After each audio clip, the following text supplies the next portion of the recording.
കൊന്നിച്ചോ മിനസാൻ nano മിഷിൻ്റെ season 2 episode 14 എല്ലാവർക്കും സ്വാഗതം. Guys, ഞാൻ 2 ദിവസത്തിനുള്ളിൽ 2K ലെക്സ് തരാൻ പറഞ്ഞപ്പോൾ നിങ്ങൾ വെറും 17 മണിക്കൂറുകൾ കൊണ്ട് 2K ലെക്സ് കംപ്ലീറ്റ് ചെയ്തിട്ടുണ്ട്. ഞാൻ കംപ്ലീറ്റ് സർപ്രൈസ് ആണ്. അതുകൊണ്ട് നാളെ തന്നെ, അതായത് ഞായറാഴ്ച, നിങ്ങൾക്കൊരു കിട്ടില്ല ലോങ് വീഡിയോ ഞാൻ ഉറപ്പായിട്ടും ചെയ്യുന്നതായിരിക്കും. സോ ആ വീഡിയോ പിന്നെ നമ്മുടെ ഇൻട്രസ്റ്റിംഗ് ആയുള്ള എല്ലാ ദിവസവും എടുത്ത വീഡിയോസ് മിസ്സാക്കാതിരിക്കാൻ വേണ്ടി നമ്മുടെ പേജ് ഇപ്പോൾ തന്നെ ലൈക്ക് ചെയ്യാനും സബ്സ്ക്രൈബ് ചെയ്യാനും ഷെയർ ചെയ്യാനും മറക്കണ്ട.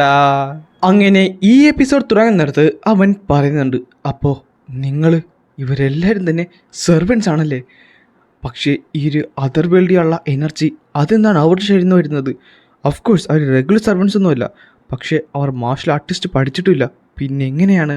റോയൽ പാലസിൽ കടന്നുകൂടിയ എലികളെ തേടിയാണ് ഞാൻ ഇവിടേക്ക് വന്നത്, പക്ഷേ നീയും ആ കൂട്ടത്തിലൊരാളായിരിക്കുമെന്ന് ഞാൻ വിചാരിച്ചില്ല. ആ പറഞ്ഞത് റോയൽ പാലസിൻ്റെ സെക്കൻഡ് റാങ്ക് സെർവറായുള്ള ട്രഷറായുള്ള യുങ് വൂളായിരുന്നു. കോർട്ടിലടി യുങ്, എലിയോ നീ എന്താണ് ഈ പറഞ്ഞത്? പെട്ടെന്നാണ് അവൻ ഞെട്ടിയത്. അല്ല, അവന്മാർ ആ എംബ്രോ യൂണിഫോം ഗാർഡും പിന്നെ ആ ചുമച്ചവനും അവർ രണ്ടുപേരും കാണുന്നില്ലല്ലോ. എനിക്ക് തോന്നുന്നു ആ ലൈറ്റ് കെട്ട സമയത്ത് അവരിവിടുന്ന് രക്ഷപ്പെട്ടെന്നാണ്. സത്യം പറഞ്ഞാൽ കുറച്ച് നാളായിരുന്നു ഈസ്റ്റേൺ ഫ്രാക്ഷൻ്റെ മുമ്പിൽ ഞാൻ ഒന്ന് ശ്രദ്ധിക്കാൻ തുടങ്ങിയിട്ട്. കാര്യം എനിക്ക് ഉറപ്പായിരുന്നു ഈ കൂട്ടത്തിലും സ്പൈസ് ഉണ്ടെന്ന്. ഇത് കേട്ടപ്പോൾ അവനൊന്ന് ഞെട്ടി. എന്നിട്ട് അവന് ദേഷ്യം വരിക, അവൻ കിടന്ന് കാര്യം ചെയ്യും. നീ ഇപ്പം എന്താണ് പറഞ്ഞത്? സ്പൈസോ? ഞങ്ങളുടെയിലോ? നിനക്കറിഞ്ഞൂടെ ഇത് ഈസ്റ്റേൺ ഡിപ്പോൻ്റെ ടെറിട്ടറിയാണ്. നീ ട്രഷറർ ആണെങ്കിലും അല്ലെങ്കിലും കൊള്ളാം, നിനക്ക് അങ്ങനെ തോന്നിയ വരെ വരാൻ പറ്റുന്നൊരു സ്ഥലമല്ല ഇത്. അതിന് ഞാനിവിടെ വന്നത് the head of the court lady ആയിട്ടല്ലല്ലോ. എന്ത്?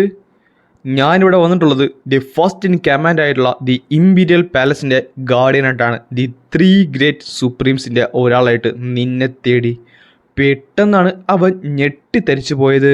റോയൽ പാലസിൽ ഹിഡൻ ആയുള്ള ഫോഴ്സസ് ഒക്കെ ഉണ്ടായിരുന്നു. അതായിരുന്നു ഇമ്പീരിയൽ പാലസിന്റെ ഗാർഡിയൻസ് എന്ന് പറയുന്നത്. റൂമേഴ്സ് പറഞ്ഞു വെച്ച് നോക്കാൻ നേരത്ത് ഈ ഇമ്പീരിയൽ പാലസിന്റെ ഗാർഡിയൻസിന്റെ മാർഷൽ ആർട്ടിസ്റ്റ് എന്ന് പറയുന്നത് ജിങ്ഹോയിലുള്ള ഒരു മാർഷൽ ആർട്ടിസ്റ്റിനും സർപ്പാസ് ചെയ്യാൻ പറ്റാത്തത്ര മുകളിലാണെന്നാണ്. നമ്മുടെ ലെഫ്റ്റ് ഹെമിസ്ഫിയറായിട്ട് പുള്ളിക്കാരന്റെ എല്ലാ പവർ യൂസ് ചെയ്തിട്ട് തപ്പിയിട്ട് പോലും ഇവരുടെ ഒരു പൊടി പോലും അദ്ദേഹത്തിനെ കണ്ടെത്താൻ സാധിച്ചില്ലായിരുന്നു. നാശം, ഇവൾക്ക് എന്തുമാത്രം അറിയാം. ഞാനിപ്പോൾ എന്തായാലും അവളോട് ഫൈറ്റ് ചെയ്യാൻ നോക്കണ്ട, എൻ്റെ കൈ പോയൊരവസ്ഥയിൽ. കോർട്ടിലടിക്കാൻ താങ്കൾ അതിര് കടന്നിരിക്കുന്നു. നോക്ക്, എൻ്റെ കൈ വരാവുമാതിരി പിഴുതെടുത്തിരിക്കുവാണ്. ഞാനും ഇവിടെ ഒരു വിക്ടമാണ്. നിനക്ക് മുറിവറ്റിയെന്നും പറഞ്ഞ് എനിക്കെന്താ? എൻ്റെ കണ്ണിൽ മറ്റൊരു എലി കടിച്ച ഒരു എലി മാത്രമാണ് നീ. എല്ലാവരെയും ഇപ്പം തന്നെ അറസ്റ്റ് ചെയ്യുക. ആരെങ്കിലും റെസിസ്റ്റ് ചെയ്താ കൊന്നു കളഞ്ഞേക്ക്. യെസ് മാം എന്ന് വിളിച്ചോണ്ട് പെട്ടെന്നാണ് അവർ അറ്റാക്ക് ചെയ്യാനായിട്ട് വന്നത്. തിരിച്ചു ഫൈറ്റ് ചെയ്തോ? അവർ ഇമ്പീരിയൽ പാലസിന്റെ ഗാർഡിയൻസ് ആണെങ്കിലും എല്ലാവരും സ്ത്രീകളാണ്, നമ്മളെ കൊണ്ട് പറ്റുമെന്ന് പറയുന്നുണ്ടെങ്കിലും അവിടേക്ക് വന്ന ഓരോ സെർവൻസും അവരെല്ലാവരും വലിച്ച് ജീവനോടെ കീറാൻ തുടങ്ങി. ആ ഒരു സിമ്പിളുള്ള പാം ടെക്നിക്കാണ് യൂസ് ചെയ്യുന്നത്, അതും ക്യൂഐ പോലും ഗ്യാദർ ചെയ്തത്. പക്ഷേ എങ്ങനെയാണ് ഇത്രയധികം സ്ട്രെങ്ത്, ഇത്രയധികം ബിയർ ഹാൻഡ് യൂസ് ചെയ്ത് ഇവർക്ക് എങ്ങനെ ഇത്ര സ്ട്രെങ്ത് യൂസ് ചെയ്യാൻ പറ്റുമെന്ന് പറയുന്നത്? ഒരുത്തനേറെ നേരെ ബാക്കിലേക്ക് ചാടി. എന്തായാലും നോർമൽ വെപ്പൺസ് ഒന്നും അവരുടെ മിത്ത് വർക്ക് ചെയ്യലെന്ന് മനസ്സിലായി. ഒരു കാര്യം ചെയ്യാന്ന് പറഞ്ഞിട്ട് അവ നേരെ അവന്റെ എൻഹാൻസ് സോഡ് എനർജി യൂസ് ചെയ്ത് അറ്റാക്ക് ചെയ്ത് അവിടേക്ക് വന്ന ഒരു സെർവന്റിന്റെ കൈ തന്നെ മുറിച്ചു കളഞ്ഞു. അപ്പോൾ എൻഹാൻസ് എനർജി വർക്ക് ചെയ്യുമല്ലേ? ഇവരുടെ ബോഡീസൊക്കെ ശരിക്കും സ്ട്രോങ് ആണ്. പക്ഷേ വജ്രാർട്സിന്റെ മുമ്പിൽ ഇവർക്കൊന്നും ചെയ്യാൻ പറ്റത്തില്ലെന്ന് പറഞ്ഞപ്പോഴാണ് പെട്ടെന്ന് ആ ഒരു സെർവൻ്റെ അവിടേക്ക് ചാടി അവനൊരു അറ്റാക്ക് ചെയ്തിട്ട് വന്നത്. അവനത് ഒട്ടും തന്നെ പ്രതീക്ഷിച്ചില്ലായിരുന്നു. അതുകൊണ്ട് തന്നെ അവളാട്ടെ അവളുടെ കൈ അവൻ്റെ കഴുത്തിലൂടെ കുത്തിയിറക്കി. ഇതെന്താണ്? അവർക്ക് വേദന എന്തെന്നറിഞ്ഞൂടെ? ഇതെല്ലാം കാണുന്ന അവർ എണീച്ച് പറയുകയും ചെയ്യും, ആരും നിങ്ങളുടെ ഗാർഡ് ലെറ്റ് ഡൗൺ ചെയ്യാൻ പാടില്ല. നിങ്ങളുടെ വെപ്പൺസിലേക്ക് എൻഹാൻസ്ഡ് എനർജി യൂസ് ചെയ്ത് അവരെ കഴുത്തിറക്കാൻ നോക്കുന്ന പറഞ്ഞിട്ട് അവനാട്ടെ കുറേയധികം സെർവൻസിൻ്റെ കഴുത്ത് അങ്ങോട്ട് അറുത്ത് കളയുന്നുണ്ട്. പെട്ടെന്നാണ് ഒരുത്തി അവിടെ നിന്ന് ഓടുന്നവൻ ശ്രദ്ധിച്ചത്. അതേസമയം തന്നെ അവളുടെ ബാക്കിലേക്ക് ആ കൈ മുറിഞ്ഞവൾ വരുന്നുണ്ട്. നാശം, അവളുടെ കൈ മുറിഞ്ഞിരിക്കണം. എന്നിട്ടും അവൾ ഒരു പടി പോലും ബാക്കിലേക്ക് പോകുന്നില്ല. അവർ വീണ്ടും മുന്നിലേക്ക് വരുമെന്ന് പറഞ്ഞിട്ട് അവനായിട്ട് കണ്ടിന്യൂസ്ലി അവളെ അറ്റാക്ക് ചെയ്യാനായിട്ട് നോക്കിയപ്പോഴാണ് ഒട്ടും പ്രതീക്ഷിക്കാതെ അതവിടേക്ക് വന്നത്. എന്നിട്ട് അവൻ്റെ പുറകെ നോക്കി ഒരു അറ്റാക്കും ചെയ്തു. നാശം, ഇതെന്താന്ന് പറഞ്ഞിട്ട് അവൻ തിരിഞ്ഞ് അവളുടെ കഴുത്ത് അങ്ങോട്ട് അറുത്ത് കളഞ്ഞു. എന്നാൽ ഇതേ സമയം മറ്റൊരു സെർവൻറ്റ് അവിടേക്ക് വന്ന് വീണ്ടും ആ ഒരു ഗ്ലോ ചെയ്യുന്ന ഹാൻഡ് യൂസ് ചെയ്ത് അവനെ അറ്റാക്ക് ചെയ്തു. എൻ്റെ ശരീരത്തിൻ്റെ ഉൾഭാഗം മുഴുവൻ ബേൺ ചെയ്തുകൊണ്ടിരിക്കുകയാണ്, ഇതെന്ത് നാശമാണെന്ന് പറഞ്ഞിട്ട് അവൻ വീണ്ടും ഒരു അറ്റാക്ക് അങ്ങോട്ട് ചെയ്യുന്നുണ്ട്. എന്നാൽ അത് ഡോഡ്ജ് ചെയ്ത് മാറി അവൾ വീണ്ടും അവളുടെ ഒരു ഗ്ലോയിങ് എഫക്റ്റ് യൂസ് ചെയ്ത് അവൻ്റെ നെഞ്ചത്തേക്ക് ഒരറ്റാക്ക് അങ്ങോട്ട് ചെയ്യും. പിന്നെ കാണുന്നത് ചോരയും ഛർദ്ദിച്ചുകൊണ്ട് അവനവിടെ നിൽക്കുന്നതാണ്. അവളാട്ടെ ആ കൈ തിരിച്ച് വലിച്ചൂരിയെടുക്കും. അവൻ്റെ ശരീരത്തിൽ ഒരു വലിയൊരു ദ്വാരം തന്നെ വീണിരുന്നു. അവർ യൂസ് ചെയ്യുന്നത് ഫ്ലെയിം ക്യൂയാണ്. പക്ഷേ ഇത്രത്തോളം യാങ് എനർജി ഇതെങ്ങനെയാണ്? അതെന്തായാലും ഒരു പ്യൂറുള്ള ഫയർ ക്യൂ എ മാത്രമല്ല. പക്ഷേ പെട്ടെന്നാണ് അതിലൊരുത്തി അവൻ്റെ നേരെ പാഞ്ഞു വന്നത്. എന്നിട്ട് ചാടി അവൻ അറ്റാക്ക് ചെയ്യുന്നുണ്ടെങ്കിൽ അവനട്ടെ അവളുടെ കയ്യിൽ കയറി പിടിച്ചു. എൻ്റെ ഒരു കൈയില്ലാത്തതുകൊണ്ട് നീ എന്നെ അണ്ടർ എസ്റ്റിമേറ്റ് ചെയ്യുവാണെന്ന് പറഞ്ഞിട്ട് അവളുടെ കൈ അവനങ്ങോട്ട് വലിച്ച് പറിച്ചെടുത്തിട്ട് നേരെ ചവിട്ടി ബാക്കിലേക്ക് ഇട്ടു. അവളട്ടെ തെറിച്ച് പോയിട്ടുകൊണ്ട്. എന്നാൽ പെട്ടെന്നാണ് അവനത് ശ്രദ്ധിക്കുന്നത്. അപ്പോ ഞാൻ അവസാനം നിന്നെയൊക്കെ കണ്ടെത്തിയല്ലേ. പിന്നെ കാണിക്കുന്നത് ആ കൈ നേരെ നിലത്തേക്ക് ഇടുന്നതാണ്. എന്നാൽ ആ കൈക്ക് ഒരു പ്രത്യേകത ഉണ്ടായിരുന്നു, ഒരു കോട്ടിങ് ഉണ്ടായിരുന്നു. അടുത്ത സെക്കൻഡ് അവനൊരു വിസിലടിച്ചിട്ട് പറയുകയും ചെയ്യും, ഞാൻ എല്ലാവർക്കും the blood reversal art use ചെയ്യാനുള്ള പെർമിഷൻ തരികയാണ്. യെസ് സാർ എന്ന് പറഞ്ഞിട്ട് ആ ഒരു ഉച്ചത്തെ അലറുകയും ചെയ്യും. എന്ത് ദി ബ്ലഡ് റിവേഴ്സൽ ഡിവൈൻ ആർട്ടോ? പെട്ടെന്നാണ് അതവിടെ സംഭവിച്ചത്. അവളുടെ ശരീരഭാഗങ്ങൾ പതുക്കെ ചേഞ്ച് ആകാണ്ട് തുടങ്ങി. അവളാട്ടെ അത് കണ്ട് ഞെട്ടുകയും ചെയ്തു. എന്നാൽ ഇത് കണ്ടുകൊണ്ടിരുന്ന സ്പൈസ് അല്ലാത്ത ഗാർഡ്സ് വരെ ഞെട്ടിത്തെറിച്ചു പോയി. അല്ല, എപ്പോഴാണ് ഇതേപോലത്തെ മോൺസ്റ്റേഴ്സ് നമ്മളുടെ ഇടയ്ക്ക് കൂടിയത്? പിന്നെ കാണുന്നത് അവൻ ഉച്ചത്തിൽ കിടന്ന് അലർന്നതാണ്. അവനാട്ടെ ആ ഒരു ബ്ലഡ് റിവേഴ്സൽ ആയിട്ട് അങ്ങോട്ട് കംപ്ലീറ്റ്ലി യൂസ് ചെയ്തിരുന്നു. ഇമ്പീരിയൽ ഫാമിലിയെ കയറിക്കൂടി ഇവന്മാരെ നീയൊക്കെ കൊല്ലാതെ അവിടെ എന്ത് നോക്കി നിൽക്കുവാണ്? ഇപ്പൊ തന്നെ എല്ലാത്തിനും കൊല്ലാൻ നോക്കുന്ന പറയുമ്പോൾ സെർവൻസ് യെസ് മാം എന്ന് പറഞ്ഞിട്ട് നേരെ അവനെ അറ്റാക്ക് ചെയ്തിട്ട് വന്നു. എന്നാൽ അവനൊന്ന് ചിരിച്ചിട്ട് അവരുടെ രണ്ടുപേരുടെ കഴുത്തിൽ കയറി കുത്തിപ്പിടിച്ചു. എന്നിട്ട് പരസ്പരം അവരുടെ തല കൂട്ടിയിടിപ്പിച്ച് ചെതറിച്ച് കളയും. പെട്ടെന്നാണ് ബാക്കിൽ കൂടെ ഒരു സെർവൻ വന്ന് അവനെ അറ്റാക്ക് ചെയ്യുന്നത്. എന്നാൽ ആ ഫ്ലെയിം ക്യൂ യൂസ് ചെയ്തിട്ട് അവന് ഒന്നും തന്നെ സംഭവിച്ചില്ല. അവൻ അവളുടെ കഴുത്തെ നേരെ കുത്തിപ്പിടിച്ചിട്ട് നേരെ ബാക്കിലേക്ക് അവളോട്ട് ഓടി അവിടെ ഉണ്ടായിരുന്ന ഭിത്തിയിലേക്ക് അവളുടെ തല ഇടിച്ചു കയറ്റി. അത് കഴിഞ്ഞ് പിന്നെ കാണുന്നത് ബ്ലഡ് റിവേഴ്സൽ ആർട്ട് യൂസ് ചെയ്ത എല്ലാവരും തന്നെ എല്ലാവരുടെ സർവൻസിൻ്റെ തലയും കൈയൊക്കെ വലിച്ചു കീറി അവരെല്ലാവരെയും കൊല്ലുന്നതാണ്. നിസ്സാരമായി ഒരു പന്ത് തട്ടുന്ന ലാഘവത്തിലാണ് ഓരോരുത്തരുടെ തല തന്നെ അവർ തല്ലി പൊട്ടിച്ച് കളയുന്നത്. ആ കൂട്ടത്തിലാണ് ഒരു തല നിര തട്ടിത്തെറിച്ച് ഒരുത്തൻ്റെ കാൽ ചോട്ടി വന്ന് വീണത്. അവൻ പേടിച്ച് കാണാൻ പോയപ്പോൾ ഒരുത്തൻ അവൻ്റെ വാ പൊത്തിപ്പിടിച്ചു. ശബ്ദക്കില്ലേ, അടങ്ങിയിരിക്കി, നമ്മൾ ആരും ഇതിനെ കണ്ടിട്ടില്ല. നമ്മളിപ്പോൾ എങ്ങനെ ഒരു സൗണ്ട് ഉണ്ടാക്കിയാൽ നമ്മൾ ഉറപ്പായിട്ടും മരിക്കും. പക്ഷേ നമ്മളിവിടെ എങ്ങനെ ഫൈറ്റ് ചെയ്താൽ അതൊരിക്കലും നല്ലതല്ല. ഇവിടെ എന്തോ സ്ട്രേഞ്ച് ആയിട്ട് നടക്കുന്നുണ്ട്. ഈ ഒരു ഔട്ട്സൈഡ് സോൾജേഴ്സ് ഇവരെങ്ങനെയാണ് ഇവിടേക്ക്? അതുമാത്രമല്ല പെട്ടെന്നാണ് എന്തൊരു സാധനം അവനെ മുതുകത്ത് വന്ന് വീണത്. അവനാട്ടെ അത് ഇതെന്താണെന്ന് ചോദിച്ചുകൊണ്ട് അത് തടങ്ങി നോക്കിയപ്പോഴാണ് അത് ചോരയെന്ന് മനസ്സിലായത്. പിന്നെയാണ് അവളെ കാണിക്കുന്നത്. ഒരു സെർവൻ്റാട്ടെ അവരുടെ തൊട്ട് മുകളിൽ നിപ്പുണ്ടായിരുന്നു.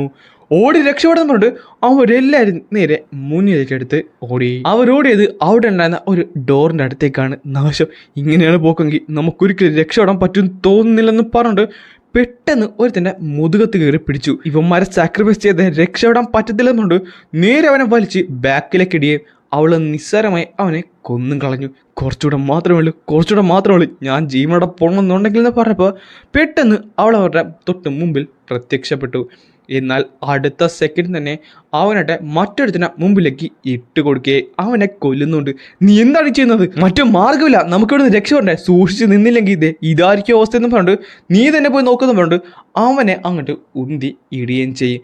അവനട്ടെ അവളുടെ തൊട്ട് ഫ്രണ്ടിലേക്ക് പോകുകയും അവനെ കൊല്ലാൻ വരുന്ന സെക്കൻഡിലാണ് പെട്ടെന്ന് ഒരു ബ്ലഡ് റിവേഴ്സൽ ആർട്ട് യൂസ് ചെയ്ത് ഒരുത്തം വന്ന് അവളുടെ തലക്ക് നോക്കി ഒരു അറ്റാക്ക് കണ്ട് ചെയ്തിട്ട് എടുത്ത് ദൂരത്തേക്ക് എറിഞ്ഞത്. അവളവിടെ പോയി ഇടിച്ചു വീഴുകയും അവളങ്ങനെ പതുക്കെ മരിക്കുന്നുണ്ട്. ഞാൻ ജീവനാണ് കേട്ടോ. അതിനർത്ഥം ഇവനാണോ എന്നെ രക്ഷിച്ചത്? അപ്പോൾ നമ്മൾ ഒരു സൈഡിലാണല്ലേ എന്ന് പറഞ്ഞപ്പോൾ അവൻ്റെ തലയും പൊട്ടിത്തെറിച്ചു പോയി. കാര്യം അവനൊരു അറ്റാക്ക് ചെയ്ത്. ഈ സമയത്ത് ഇതെല്ലാം കണ്ടുകൊണ്ടിരിക്കുന്ന ആ നാലാമൻ്റെ ധൈര്യം മുഴുവൻ പോയി. എനിക്കാണ് തെറ്റുപറ്റിയത്. ഇവിടുന്ന് ജീവനോടെ പോകാൻ പറ്റുമെന്ന് എനിക്ക് തോന്നുന്നില്ല പറഞ്ഞിട്ട് അവൻ നേരെ മുട്ടുകുത്തി നിലത്തിരിക്കെ പിന്നെ കാണുന്നത് അവൻ്റെ തല പല കഷ്ണങ്ങളായി തെറിച്ച് പോകുന്നതാണ്. അപ്പോൾ എൻ്റെ സംശയം ശരിയായിരുന്നല്ലേ? നിർത്തുന്നുണ്ടോ? നീ സറണ്ടർ ചെയ്യുന്നതാണ് നല്ലത്. നീ സറണ്ടർ ചെയ്താൽ നിന്റെ കൂടെയുള്ള ബാക്കിയുള്ളവരുടെ ജീവനും ഞാൻ വെറുതെ വിടും. ഞങ്ങളുടെ ആദ്യത്തെ പ്രയോറിറ്റി എന്ന് പറയുന്നത് ഈ ഇമ്പീരിയൽ പാലസിൻ്റെ ഗാർഡൻസിൻ്റെ ലൊക്കേഷൻ കണ്ടുപിടിക്കുന്നതാണ്. ഈ ഒരു അതർ വേൾഡിലുള്ള പവർ എവിടുന്നാണെന്ന് അറിയാനായിട്ടായിരുന്നു. അതെന്തായാലും നിന്റെ കണ്ണിൽ ആക്രാന്ത മാത്രമേ ഉള്ളൂ, അതാണ് പ്രശ്നം. നീ എന്താണ് വിചാരിച്ചത്? ഇതേപോലെ ബീസ്റ്റിനെ കൊണ്ടുവന്ന ഇമ്പീരിയൽ പാലസിൻ്റെ ഗാർഡൻസിനെ ടേക്ക് ഡൗൺ ചെയ്യാൻ പറ്റുമെന്നോ? നീ ശരിക്കും ഞങ്ങളെ അണ്ടർ എസ്റ്റിമേറ്റ് ചെയ്തു. അടുത്ത സെക്കൻഡിൽ അവളൊന്ന് കഴിഞ്ഞൊടിക്കുന്നുണ്ട്. പെട്ടെന്നാണ് രണ്ടുപേരും അവിടേക്ക് വന്നത്. അവനൊന്ന് ഞെട്ടിയത്. അല്ല, ആ കാണുന്നത് അത് കോർട്ട് മെയ്ഡിന്റെ സൂപ്പർവൈസേഴ്സ് അല്ലേ?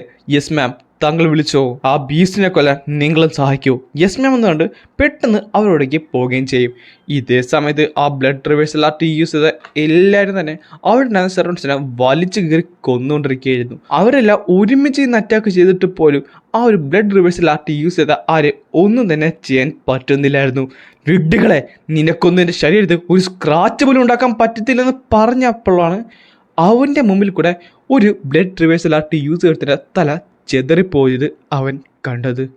അല്ല, അതെന്തായിരുന്നു? നീ ഞാനോട് നായെ അത് ചെയ്തത്? പിന്നെ കാണുന്നത് ആ ഒരു സൂപ്പർവൈസർ അവളുടെ ഉറുമി കൊണ്ട് ഒരു തരം തല അങ്ങോട്ട് അറുത്ത് കളഞ്ഞതാണ്.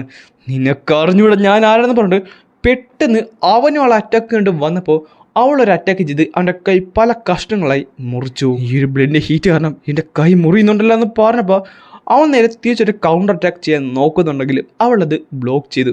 ഈ ബ്ലോക്ക് ചെയ്തപ്പോൾ അവളുടെ കയ്യിലെ ചൂട് കാരണം അവൻ്റെ ശരീരം പതുക്കെ പൊള്ളാനും പിന്നെ കാണുന്നത് അവൻ്റെ ആ കൈ തന്നെ പൊട്ടിത്തെറിച്ച് പോകുന്നതാണ്. അതിനുശേഷം അവൾ നേരെ നിലത്തേക്കിരുന്നു. എന്നിട്ട് അവൻ്റെ കാല് രണ്ടും ഒരു അറ്റാക്ക് ചെയ്ത് അവനെ മുട്ടുകുത്തിക്കുന്നുണ്ട്. ഇവർ ബാക്കിയുള്ള മെയ്ഡ്സിനെ പോലെയല്ല, ഇവർക്ക് മാർഷൽ ആർട്ടിസ്റ്റ് എന്താണെന്ന് അറിയാം. നാഗള, നിനക്കൊന്നും എന്നെ ഒന്നും ചെയ്യാൻ പറ്റത്തില്ലെന്ന് പറയുന്ന മുമ്പ് അവൾ അവൻ്റെ കഴുത്തങ്ങോട്ട് അറുത്ത് കളഞ്ഞിരുന്നു. ഇതേ സമയത്ത് ബാക്കിൽ കൂടെ കുറച്ച് നോർമൽ സെർവൻ്റ് അവിടെ ഉണ്ടായിരുന്നിടത്തന്നെ വന്ന് അറ്റാക്ക് ചെയ്യുന്നുണ്ട്.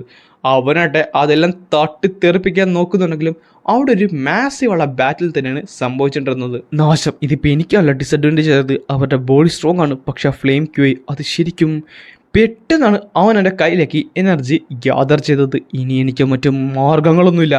ഇതേ സമയത്ത് ആ ഒരു ഹെഡ് ലേഡി ആട്ടെ അതെല്ലാം നോക്കിക്കൊണ്ട് നിൽക്കുമ്പോൾ പെട്ടെന്നാണ് പുറകിൽ കൂടെ അവൻ അവളെ വന്ന് അറ്റാക്ക് ചെയ്യുന്നത്. എന്നാൽ നിസ്സാരമായി തന്നെ അവൾ അതെല്ലാം ബ്ലോക്ക് ചെയ്തു. എന്നിട്ട് അവൻ്റെ കഴുത്തിന് കുത്തിപ്പിടിച്ച് അവൾ പറയുകയും ചെയ്യും, നിനക്ക് അത്ര നല്ല സ്വഭാവമൊന്നും അല്ലല്ലോടാ നായുള്ളത്. പെട്ടെന്ന് അവനവൻ്റെ എനർജി ഗ്യാദർ ചെയ്തിട്ട് അവളുടെ കൈ നോക്കി ഒരു പഞ്ച് ചെയ്യുന്നുണ്ട്. നാശം, അവളുടെ കൈ ഡയമണ്ട്സ് കൊണ്ട് കോട്ട് ചെയ്ത പോലെ ഉണ്ടല്ലോ. നീ ശരിക്കും ഒരു വിഡ്ഢിയാണല്ലേ.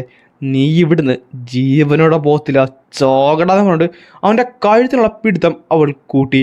നാശം, എൻ്റെ കഴുത്തൊടിയെന്നാണ് തോന്നുന്നത്. എനിക്കിനി മറ്റു മാർഗമൊന്നും ഇല്ലെന്ന് പറഞ്ഞിട്ട് പെട്ടെന്നായിരുന്നു അവൻ ദി ബ്ലഡ് റിവേഴ്സൽ ആർട്ട് അങ്ങോട്ട് യൂസ് ചെയ്തത്. എന്നാൽ അവളുടെ അത് കണ്ട് ഞെട്ടിത്തെറിച്ചു പോയി. അവൾ നേരെ ബാക്കിലേക്ക് ചാടി. പക്ഷേ അവൾ ചാടിയത് അവനെ കണ്ടിട്ടല്ലായിരുന്നു. പകരം ഈയോ നേരെ അവിടേക്ക് വന്ന് അവൻ്റെ തലയിൽ കയറി പിടിച്ച് അവനങ്ങോട്ട് കറണ്ട് അടുപ്പിക്കുന്നുണ്ട്.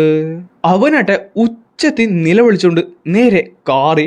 അതിനുശേഷം ഈയോണും അവന് നേരെ നിലത്തേക്ക് വന്നു. നീ എപ്പോൾ ഓടിപ്പോയില്ലല്ലേടാ നായെന്ന് പറഞ്ഞപ്പോൾ അവൻ ബോധരഹിതനായി നിലത്തേക്ക് വീണു. ആ ഒരു അബ്നോർമലുള്ള എനർജി വന്നത് അവൻ്റെ ഉള്ളിൽ നിന്നാണ്. അത് മാത്രമല്ല അവൻ്റെ കയ്യിൽ നിന്ന് ലൈറ്റ്നിങ് അറ്റാക്കും വന്നു.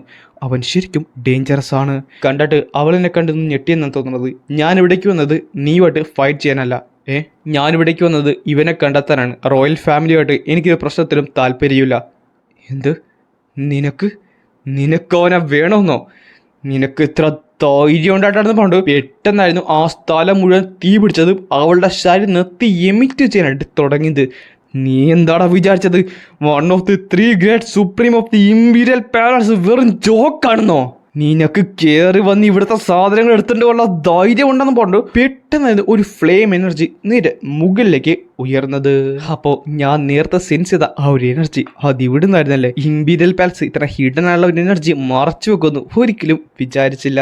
ഫോർമൽ കൾട്ട് ലീഡേഴ്സ് പറഞ്ഞു വെച്ച് ഞാൻ കേട്ടിട്ടുണ്ട് ഇമ്പീരിയൽ പാലസുള്ള ആ ഒരു ട്രീറ്റ് ബ്രേക്ക് ചെയ്യാൻ പാടില്ലെന്ന്. പക്ഷേ ഇത് ശരിക്കും ഡിഫിക്കൽട്ടായുള്ള ഒരു അവസ്ഥയാണല്ലോ. ആൻഡ് അത് മാത്രമല്ല ഈ പവേഴ്സ് നോർമലുള്ള മാർഷൽ ആർട്സ് വെച്ചുകൊണ്ട് കിട്ടുമെന്ന് എനിക്ക് തോന്നുന്നില്ല. അതിനർത്ഥം ഇത് പെട്ടെന്നാണ് അവൾ ഒരു അറ്റാക്ക് ചെയ്തിട്ട് അവൻ്റെ തൊട്ട് മുമ്പിലേക്ക് വന്നത്. ഞാനൊന്ന് നോക്കട്ടെ നീ എത്ര സ്കിൽഫുൾ ആണെന്ന്. എന്നാൽ ഈ നിസ്സാരമായി അത് ബ്ലോക്ക് ചെയ്തു. അതേസമയം ഒരു കൗണ്ടർ അറ്റാക്ക് അവൻ്റെ അടുത്തേക്ക് വന്നു. അവൾ അറ്റാക്ക് ഞാൻ ബ്ലോക്ക് ചെയ്യുന്ന സെൻസ് ചെയ്തുകൊണ്ട് തൻ്റെ ലെഫ്റ്റ് അറ്റാക്കിലേക്ക് കംപ്ലീറ്റ് പവർ യൂസ് ചെയ്തല്ലേ. എങ്കിൽ പിന്നെ നമ്മൾ പെട്ടെന്ന് ഒരു കൗണ്ടർ അറ്റാക്ക് അങ്ങോട്ട് ചെയ്തു. അവളിപ്പം അവളുടെ മരണം കാണുന്നതായിരിക്കും. അതിനർത്ഥം അവളത് ഡോഡ്ജ് ചെയ്യും. എന്നാൽ പെട്ടെന്നാണ് ഞെട്ടിത്തെറിച്ചു പോയത്. കാര്യം അവളത് ഡോഡ്ജ് ചെയ്തില്ല. അവൻ്റെ അറ്റാക്ക് അവളുടെ നെറ്റിലേക്ക് കുത്തി കയറുകയാണ് ഉണ്ടായത്. ആൻഡ് അങ്ങനെയാണ് ഈ ഒരു ചാപ്റ്റർ ഇവിടെ അവസാനിക്കുന്നത്.